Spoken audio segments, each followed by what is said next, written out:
como a arte da obediência multiplica os seus resultados e ainda pode te deixar com mais paz, deixar também mais feliz. A ideia desse vídeo surgiu ontem, quando eu estava fazendo a leitura da Bíblia, e eu estava lendo lá Lucas 2:51, e aí me lembrei dos meus filhos e lembrei também de alguns alunos que eu já tive, e esses alunos me deixavam um pouco bolado, porque a gente ia, fazia o estudo do caso da pessoa, conseguia fazer ali, entender qual que era o contexto daquela pessoa, quantas vezes ela podia treinar, como que tinha que ser o treino daquela pessoa, se ser em casa, se ser na academia, entendia o nível de condicionamento, o nível de capacidade de recuperação, fazia todo o estudo daquela pessoa, tinha um trabalhão danado para a gente poder bolar um programa de treino, e aí bolava o programa de treino, dá um trabalho para poder fazer isso, e aí na hora que a gente bolava o programa de treino, a gente ia fazer o acompanhamento, e aí eu perguntava, e aí, treinou? Aí eu falava assim, treinei. Aí eu falava, como é que foi seu treino? Ele, não fiz o treino aqui de hoje não, eu fiz da minha cabeça.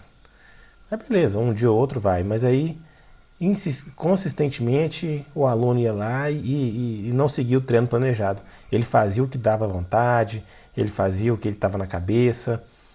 E aí eu ficava pensando, pô, o cara tá pagando a consultoria, tá pagando o treinador para poder bolar o treino para ele, e ele vai lá e não segue o que o treinador tá fazendo, não segue, ele vai lá e faz a cabeça dele. E no início eu ficava meio, meio bolado com isso, sabe? E, enfim, depois eu aceitei que às vezes ele só queria o treinador ali para poder ser um incentivo para ele ir treinar. Tem gente que às vezes paga o personal, porque pagando o personal trainer, ela tem o compromisso de ir lá treinar e aí ela vai treinar. E às vezes o treinador online também, às vezes a pessoa pagando o treinador online, ela cria um compromisso de ir lá treinar. Talvez seja isso, não sei. Eu demorei um pouco para poder me aperfeiçoar aí digamos assim, essa ira que eu sentia, né? Porque a pessoa não fazia o que estava planejado. Também depois não podia reclamar que não estava tendo resultado, porque não estava fazendo o que estava planejado. E aí lendo lá Lucas 2:51, a história que Jesus tinha 12 anos, eles tinham ido lá para Jerusalém e aí eles estavam retornando. E aí, depois de um dia de viagem, José e Maria perceberam que Jesus não estava lá. Achou que ele estava com os companheiros de viagem, percebeu que eles não estavam, ficou desesperado, né? Deve ter pensado, pô, cadê Jesus? Cadê Jesus? Voltaram para Jerusalém e encontraram ele lá no templo. Aí aqui que eu vou ler aqui a passagem, né? Começa no 48. Logo que seus pais o viram, ficaram maravilhados. E sua mãe lhe disse, filho, por que fizestes isso conosco? Teu pai e eu, aflitos, estamos à tua procura. Porém Jesus respondeu para eles, por que me procurareis? Não sabíeis que me cumpriria estar na casa do meu pai? Não compreenderam, porém, as palavras que lhes dissera. Aí vem o versículo 51, olha só. E desceu com eles para Nazaré, e era-lhes submisso. Ou seja, Jesus, que é Deus, que é onisciente. Não acredito em Deus, não tem problema. Você pode ser um ateu.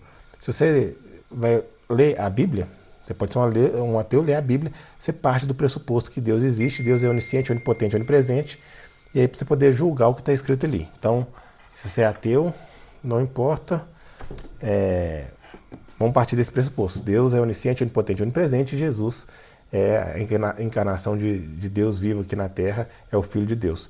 Então, Jesus, que era Deus, ele era submisso aos seus pais. Seus pais imperfeitos. Quando eu quero que meu filho me obedeça, tem uma certa lógica nisso. Porque eu sei coisas que ele não sabe, eu consigo compreender coisas que ele não compreende, então, e eu quero bem para ele. Então, se eu falo para ele não pôr a mão na tomada, eu quero que ele não se machuque. Às vezes ele não tem compreensão para entender energia elétrica, que vai pôr o dedo ali, vai machucar e tal. Às vezes não tem compreensão, mas eu como pai não quero que ele ponha o dedo na tomada. Da mesma forma, tem coisas que eu quero que meu filho faça, que talvez ele também não compreenda. Eu quero que ele coma comidas saudáveis, tome sol, faça atividade física, enfim, algumas atividades assim, porque eu sei que aquilo ali vai dar mais vitalidade para ele, embora às vezes ele não entenda, às vezes ele queira ficar na televisão comendo pipoca e chocolate. Mas eu, como pai, sei o que é melhor para ele. Nesse caso, então, eu, como pai, sei o melhor para ele, quero que meu filho obedeça. Nesse caso é o contrário. Jesus que sabia de todas as coisas. Mesmo assim, ele era submisso aos pais. E muitas das coisas quando a gente observa na Bíblia, tem algumas coisas que nos fazem refletir por que elas acontecem. Por exemplo, Deus fez o mundo em 6 dias e descansou no sétimo dia. Deus precisa descansar? Para que ele descansou no sétimo dia? Ou, para que Deus precisou de 6 dias para fazer o mundo? Ele não é onipotente? Se ele quisesse fazer o mundo em um instante com a sua palavra, ele poderia ter feito. Por que ele fez em 6 dias? Por que ele descansou no sétimo? Isso me mostra, na minha reles percepção, que talvez sejam para nos dar o exemplo.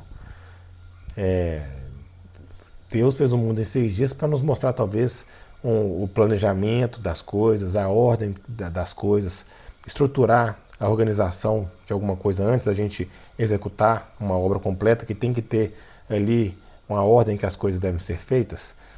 Descansou no sétimo dia, porque às vezes se a gente não parar para descansar, a gente fica trabalhando, emendando trabalho e não para descansar.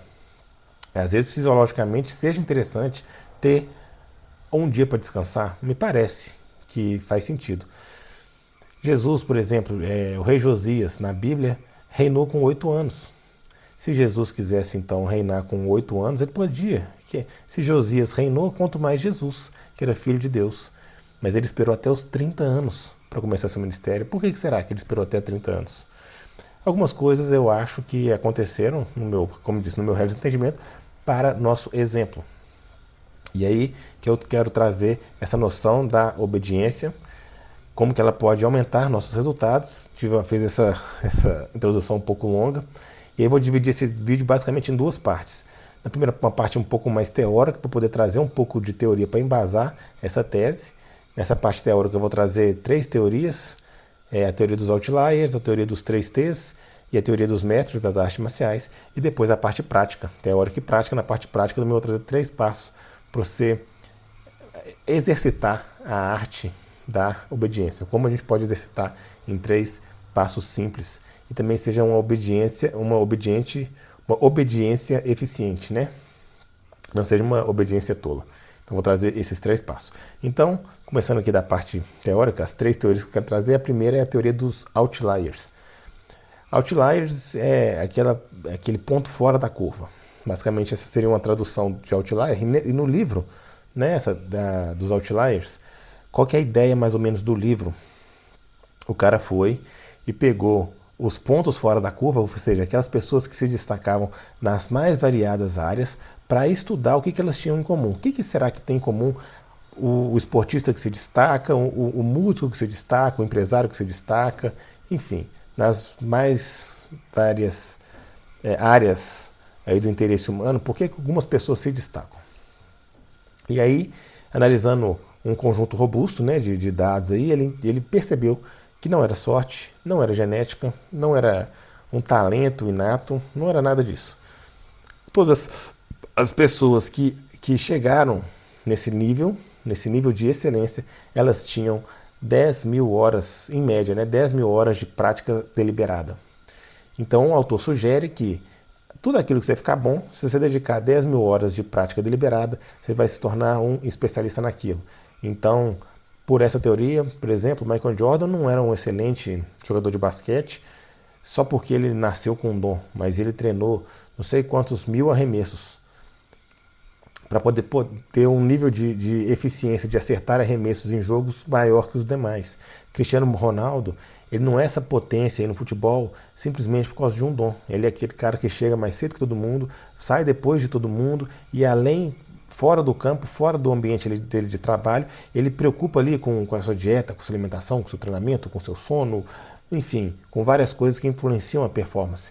Então aquele cara que está dedicando muitas horas para aprimorar aquele dom.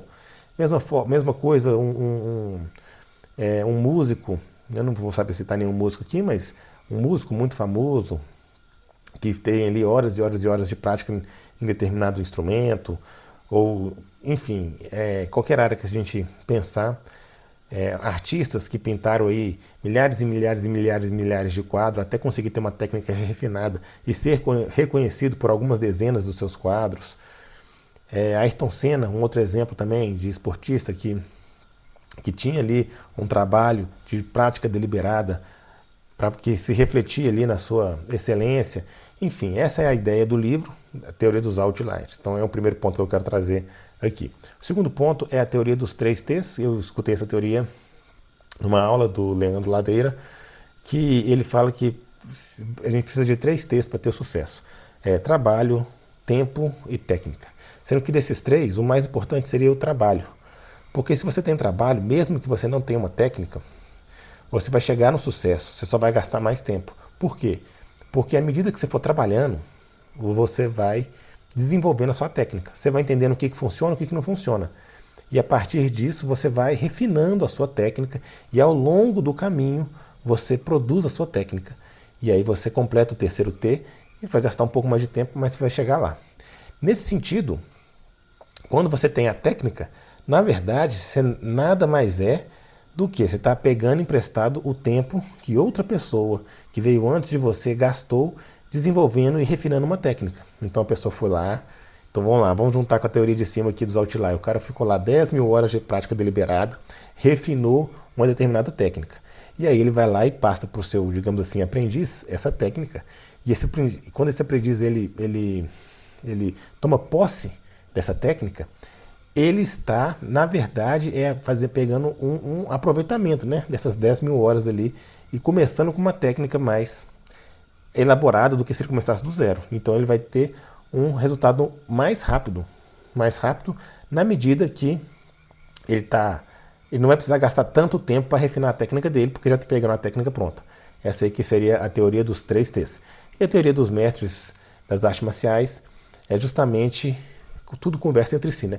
Justamente que o cara que é o mestre é o cara que tem muitas horas de voo, ele tem muita prática deliberada naquela arte. Então, algumas coisas que o mestre vai falar, o aprendiz ainda não tem a capacidade de entender, porque ele ainda não tem horas de voo suficientes para conseguir, às vezes, absorver tudo que aquele mestre está falando. Então, algumas coisas que o mestre vai passar, o aprendiz só tem que executar. Ele não tem que entender, ele só tem que executar. Depois que ele executar muito, que ele acumular horas de voo, ele vai começar a ter um pouco de bagagem para compreender algumas coisas que o mestre quer lhe passar. Mas de início, o mestre não consegue passar tudo, às vezes, que ele gostaria de passar, simplesmente porque o aprendiz não tem as horas de voo necessárias. São 3 coisas que falam mais ou menos a mesma coisa. E aí a gente chega, então, fazendo aqui um entendimento, né? Juntando essas 3 técnicas, o que a gente pega, que é a coisa principal de todas. Tudo aquilo que a gente quer se aprimorar, tudo aquilo que a gente quer ficar bom, a gente tem que acumular horas de voo naquela atividade, enfim, a gente tem que acumular horas de voo naquilo que a gente quer executar para a gente poder ficar bom naquilo. Essa é a coisa mais importante que a gente parte, então, dessas 3 teorias. E, então, se a gente tem que ter prática deliberada em qualquer atividade que a gente quer atingir a excelência, nós temos basicamente 2 formas de fazer isso. A gente pode fazer sozinho ou com um mentor. Sozinho, a gente vai ser mais barato, porque a gente não vai ter que pagar, entre aspas, um mentor, mas a gente vai gastar mais tempo. E como eu disse, a gente não vai ter a técnica aqui, a gente vai ter que descobrir a técnica ao longo do percurso e vai ter que refinar a técnica ao longo do percurso. Então é mais barato e demora mais tempo. Com um mentor é mais caro, digamos assim, porque você vai ter que remunerar um mentor de algum modo, e é mais rápido, porque você pega já a técnica que o mentor gastou muitas horas de voo para aprimorar e refinar, você já pega ela ali mastigada. Então tem essas, digamos, essas 2 possibilidades. Sozinho, você vai sozinho, você vai mais barato, demora mais. Com o mentor, você paga mais caro e vai mais rápido. Basicamente essas duas formas. A gente pode pensar, por exemplo, suponha que para a gente poder tirar carteira de motorista, aprender a dirigir, você pudesse fazer sozinho. Agora até pode, né? Não sei como é que é essa nova lei aí das autoescolas, que não precisa de autoescola. Então a gente pode imaginar 2 situações hipotéticas. Uma eu nunca dirigi, não tenho noção nenhuma de carro. E aí eu vou entrar no carro e vou tentar aprender a dirigir. E aí eu vou lá, vou tentando, vou fuçando, vou testando, não sei nem o que é acelerador, embreagem, freio, vou descobrindo. Não entendo muito de marcha, vou lá tentando e vou descobrindo. Se eu ficar tentando muito e mexendo muito, eu vou começar a observar padrões, eu vou começar a entender uma lógica ali por trás, eu vou começar a aprender a dirigir, mesmo que sozinho, mesmo que eu gaste muito tempo. Por outro lado, se eu tiver ali um mentor me ensinando, ó, isso é o acelerador, isso é o freio, isso é a embreagem, para passar a marcha você faz assim, você faz assado, você usa a primeira marcha assim, você passa de marcha nessa situação e tal, o cara vai te mostrando, vai te ensinando, você consegue aprender mais rápido. Mas nesse caso você está tendo que pagar ou remunerar esse mentor de alguma forma. Então, dito isso, eu quero trazer então um raciocínio que a gente tem que respeitar. A gente pelo menos tem que respeitar as horas de voo do mentor que a gente está pagando de alguma forma, né? Seja direta ou indireta. Eu vou trazer agora aqui os 3 passos práticos para a gente poder entender como que a gente exercita então essa arte da obediência. Então, nesse ponto do vídeo você já deve estar entendendo. A gente tem que obedecer o mentor, mas não é uma obediência cega. Tem uma lógica nessa obediência. Fazendo assim, a gente consegue ir muito mais rápido. Então, eu fiz as anotações aqui. O primeiro ponto que a gente vai ter, então vão ser 3 passos para a gente poder fazer uma arte de uma obediência eficaz, não uma obediência cega. A primeira é escolher a sua assembleia de vozes. Isso significa que você não vai sair aí obedecendo qualquer mentor. Você vai primeiro selecionar quem que é que você quer escutar. Então, você vai selecionar ali quem são as autoridades naquele assunto que você respeita, que você gosta de ouvir. Então, você vai selecionar essas pessoas. Porque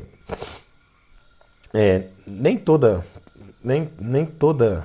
autoridade, ou nem todo mentor ou voz é útil pra gente, nem é boa pra gente. Tem voz que vai ser ruim. Você pode ter vários tipos de mentores. Alguns vão ser bons ou não. Então você tem que, primeiro ponto, saber selecionar aqueles mentores que trazem consigo informação relevante para a sua vida e tem uma certa conduta que seja valores e princípios que sejam parecidos com os seus. Não adianta você querer pegar talvez um mentor ali que tem um princípio que diverge do seu e ele vai querer te ensinar uma coisa que aquilo ali não vai conseguir ser aplicado na sua prática. Então primeiro você tem que estabelecer sua assembleia de vozes. Quem são aquelas pessoas que é relevante você escutar. E aí você já vai fazer um filtro. Você vai escutar prioritariamente essas pessoas. Dentro dessa assembleia de vozes, você vai selecionar então os mentores que mais lhe agradam. Você pega aquele mentor ali que tem valores e princípios parecidos com o seu e aqueles que estão te ensinando uma coisa que é útil para você aprender, que você acha útil para aprender. Esse seria o primeiro passo. Agora o segundo passo é o relacionamento com o mentor. Quando a gente lê um livro, a gente está conseguindo absorver ali talvez de 1 a 5% do conhecimento do autor do livro. Para a gente conseguir absorver mais do conhecimento de um mentor, a gente tem que ter um relacionamento com o mentor. E esse relacionamento com o mentor pode ser direto ou indireto. Então, lembra que eu falei que você pode escolher ir sozinho, ou ir sozinho, ou ir com o mentor? Quando você escolhe ir sozinho, mesmo que você vá sozinho, você pode ter um relacionamento indireto com o mentor. O que eu chamo de relacionamento indireto com o mentor? É você consumir aquilo que aquele mentor produz, seja livros, seja vídeos, sejam cursos. Às vezes, essa é a única opção válida. Então, por exemplo, vamos supor que aí eu tenha de mentor, alguns mentores aqui, ó, na área de treinamento esportivo. Pavel Tsatsouline, Todoro Pompa, Brandy Scofield. Esses caras tudo, não tem como eu ser mentorado por eles. Eu só tenho como consumir os livros que eles produziram, os cursos, os vídeos. Então não tem jeito. Desses caras aqui eu só vou ter um relacionamento indireto. Porém, eu posso ter um relacionamento direto à medida que eu tenho um professor, talvez, que eu possa contratar, um professor, um coach, um treinador, aí vai depender da área que você está. E aí você vai ter um relacionamento com ele, que você vai poder conversar com ele. Com um livro, você não conversa diretamente, você conversa indiretamente. Mas qualquer que seja o tipo de relacionamento com o mentor ou com os mentores que você escolheu, direto ou indireto, você precisa de um relacionamento. O que significa isso? Não é simplesmente ler um livro. Com isso você não consegue absorver aquilo que que o mentor tem para te passar. Simplesmente porque você não tem as horas, às vezes, de voo necessárias para absorver tudo que ele colocou naquele livro. Então você vai ler o livro, ele está te passando ali, sei lá, ele está te passando 100% de determinada informação, que só representa, sei lá, 5% da informação que ele sabe, mas você só consegue absorver 5%, 10%, porque as suas horas de voo ainda são poucas para você conseguir absorver. Então, esse relacionamento implica num consumo constante desses conteúdos, sejam livros, sejam cursos, sejam vídeos. Você tem que estar ali sempre se aprimorando, sempre lendo, sempre em contato, para você poder conseguir pegar tudo. Então, às vezes, você vai ver um vídeo do seu mentor e vai ter coisa ali que vai passar completamente despercebida. Porém, depois, no futuro, às vezes, quando você vê aquele mesmo vídeo, depois de ter até algumas horas de voo, você vai perceber ali conceitos, talvez ideias que você não tinha nem conseguido prestar atenção que elas existiam simplesmente porque você não tinha horas de voo. Então, o segundo ponto é o relacionamento com o leitor, com o mentor, seja direta ou indiretamente. Você precisa, não é só numa vez, um livro que você leu ou um curso que você fez, que você vai conseguir absorver tudo que ele pode te fornecer. Tem muito mais que ele pode te fornecer, basta então que você tenha essa curiosidade de tentar ir atrás desse conhecimento. E então, o primeiro passo é escolher sua assembleia de vozes, selecionar aqueles mentores que são relevantes para escutar. O segundo passo é esse relacionamento com o mentor. E o terceiro passo é aceitar e respeitar as horas de voo do mentor. O que significa? Tem a ver justamente com o outro passo. Eu não preciso entender tudo que ele fala. Não significa que eu vou obedecer cegamente o que as pessoas estão falando. Não significa que eu concordo com tudo, por exemplo, que esses mentores que eu acabei de citar ali, por exemplo, que eu concordo com tudo que eles falaram.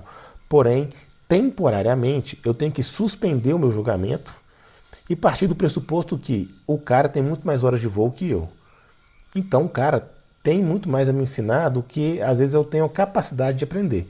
E, às vezes, se eu chegar com um julgamento, eu não vou conseguir absorver o que essa pessoa tem para me passar. Porque, lógico, nem todo mundo sabe de tudo. Mas certamente, se a pessoa tem muitas horas de voo em alguma área do seu interesse, ela certamente tem alguma coisa para te ensinar. E esse que tem que ser o nosso raciocínio. A gente tem que suspender o nosso julgamento. E simplesmente respeitar. Não significa que eu vou acatar tudo, eu vou respeitar para eu conseguir absorver. Então pense que eu estou aprendendo a dirigir novamente. E aí, ao invés de eu chegar e escutar o que o cara tem para me dizer, o instrutor lá, eu simplesmente chego falando assim, não, eu acho que é assim, eu acho que é assado. E aí não... Tipo assim, então para que você tem um mentor? Se você acha que é. Uma vez, um conhecido meu, que, assim, eu estava no meu início ali da minha carreira de treino, mas eu já tinha ali meus 10 anos de treinamento, eu já tinha um resultado expressivo muito acima da média. E uma pessoa que não tinha resultados práticos e também não tinha bagagem teórica de estudo, virou para mim e falou assim, você treina errado. Eu tenho uma teoria aqui que funciona muito mais. Eu fiquei puto. Eu falei, às vezes eu falo isso, né? Eu falo, conversa com o meu bíceps. Tipo assim, na hora que você tiver um bíceps do meu tamanho, você vem falar que eu tô fazendo tá errado. Quantas pessoas você já treinou com essa teoria? Porque a pessoa não precisa ter um bíceps grande, mas beleza, quantos bíceps você já construiu aí com essa teoria sua? Já construiu algum? Você tirou essa teoria da sua cabeça baseada em quê? Você não está nem estudando outros grandes autores para você poder se basear em nada. Você está se baseando no vento e quer me falar que o que eu estou fazendo não funciona, não está errado? Não funciona? Beleza, mas aí, estou com 40, 45 de braço e eu sei, então... E essa teoria sua construiu quantos centímetros de braço? Nada. Então a gente tem que respeitar as horas de voo. E aí que eu quero trazer um ensinamento que para mim foi muito válido, pode ser que seja para você também. Quando eu comecei a perceber essas coisas, entender essas coisas, eu comecei a observar os mentores e tentar simplesmente acatar o que eles estão tentando me ensinar. Então isso traz mais paz e mais felicidade, porque eu venho desarmado, eu não venho para discutir. Então vou dar um exemplo. Talvez alguns de vocês viram o vídeo aí do meu com Bora Buscar, o desafio lá que eu levantar 2,5 vezes meu peso, que dá aproximadamente 280 quilos no dia lá do meu peso e tal do desafio. Obviamente, quando a gente foi fazer o desafio, eu não quis discutir com ele. Eu falei, pô, você tem muito mais horas de voo que eu, tanto no desafio quanto na produção de conteúdo. Então o cara tá lá fazendo o vídeo, o cara tem milhões de visualizações nas redes sociais. O cara pô, tem muito mais horas de voo, de produção de conteúdo que eu. Embora eu produza algum tipo de conteúdo, o cara tem muito mais experiência que eu. Eu vou questionar, eu vou chegar e ficar dando pitaco no que o cara tá fazendo.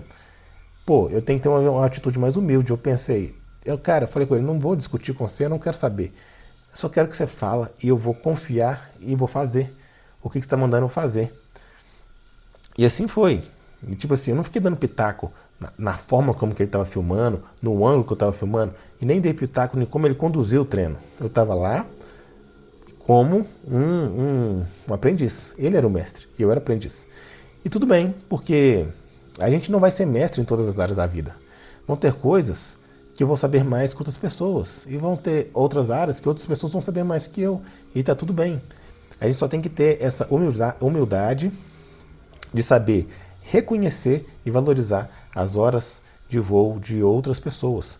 Então, é por isso que eu valorizo bastante a experiência. É por isso que, por exemplo, minha esposa está grávida, está indo para o quarto filho, mas no meu primeiro filho, eu já falava com ela assim, ela seguia, né, algumas mães e tal, e aí tinha uma pessoa lá que ela segue que tem 8 filhos. Eu falava assim, pô, eu respeito essa mulher.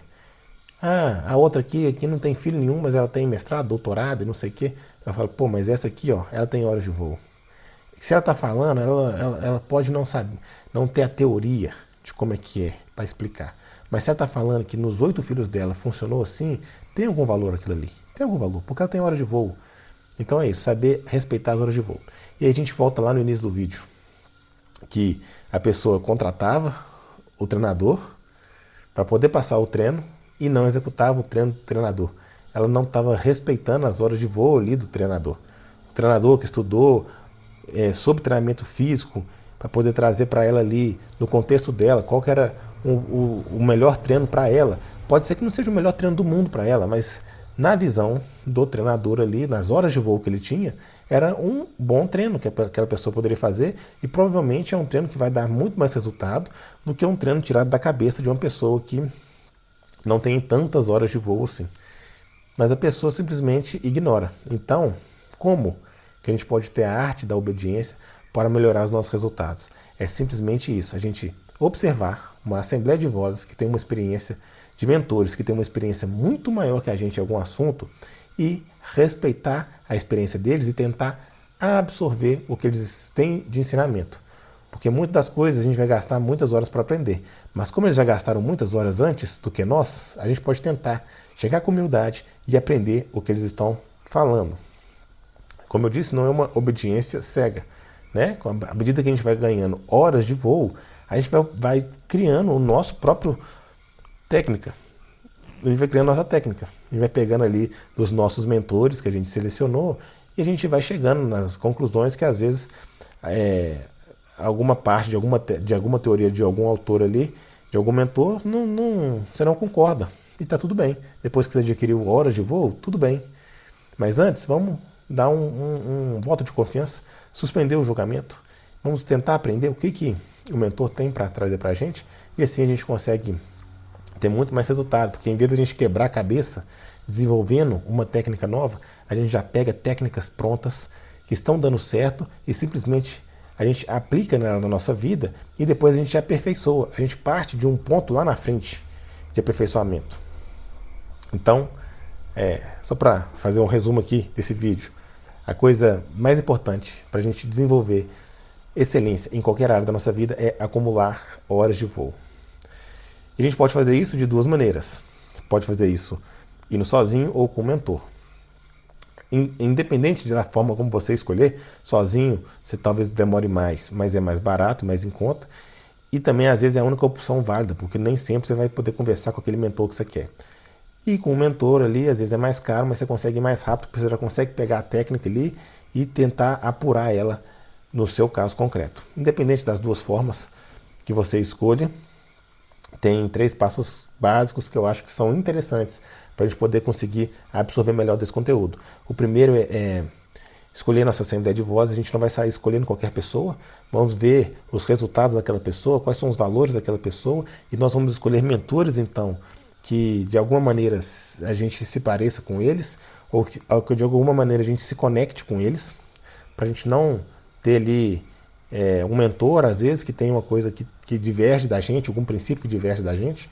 Então a gente vai escolher essa assembleia de vozes, fazendo esse filtro.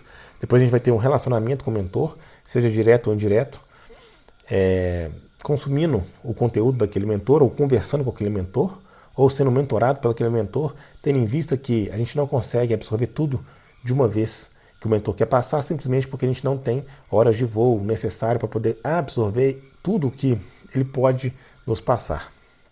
Então a gente lembra disso e chega lá desarmado, chega lá sem preconceito, suspende o julgamento e parte do pressuposto que se ele tem muitas horas de voo, ele pode nos ensinar alguma coisa, e isso é justamente como que a gente faz o terceiro passo, que é justamente respeitar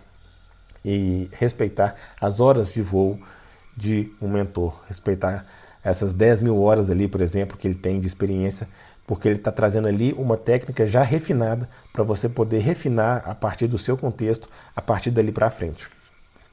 E aí, fazendo isso, a gente consegue ter mais paz e mais felicidade, porque a gente para de querer brigar com as pessoas, para de querer estar sempre certo, mas, pelo contrário, a gente tenta aprender o que cada mentor tem para nos passar.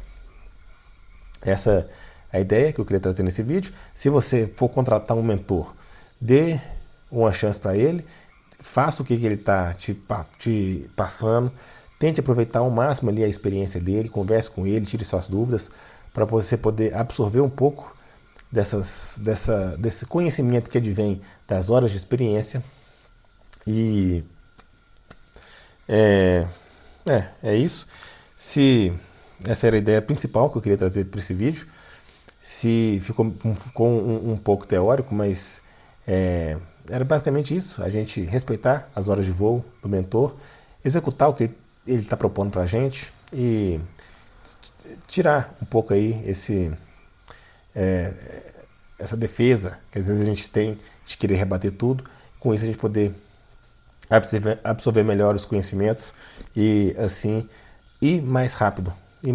Porque a gente está pegando uma técnica, né, dos 3T, a gente já está pegando uma técnica pronta e refinando ela a partir dali. A gente não está partindo do zero. Então a gente consegue ir mais rápido e assim chegar no sucesso mais rápido, qualquer que seja a área que a gente queira. Então, se você gostou desse vídeo, considere fazer isso. Escolha uma área sua de interesse que você quer desenvolver excelência nela.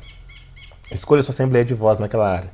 Escolha alguns mentores ali que você gosta de escutar e tal, e tente criar o hábito de ler uma página por dia do material que aqueles mentores produziram, escutar 10 minutos de vídeo, por exemplo, que eles produziram. Enfim, vai ali aos poucos, criando esse relacionamento com ele, para você poder conseguir absorver o que ele tem para te passar, e com isso você ir incrementando a técnica que eles têm para te passar na sua vida, e assim você criando a sua própria técnica a partir já do conhecimento daqueles que vieram antes de nós. E se agora você quer um método que já foi validado, que já foi testado, validado, que já funciona para a grande maioria das pessoas, no caso de treinamento físico esportivo, é o protocolo soviético. É um método que eu uso nos meus treinos, eu uso nos treinos dos meus alunos e tem dado muito resultado.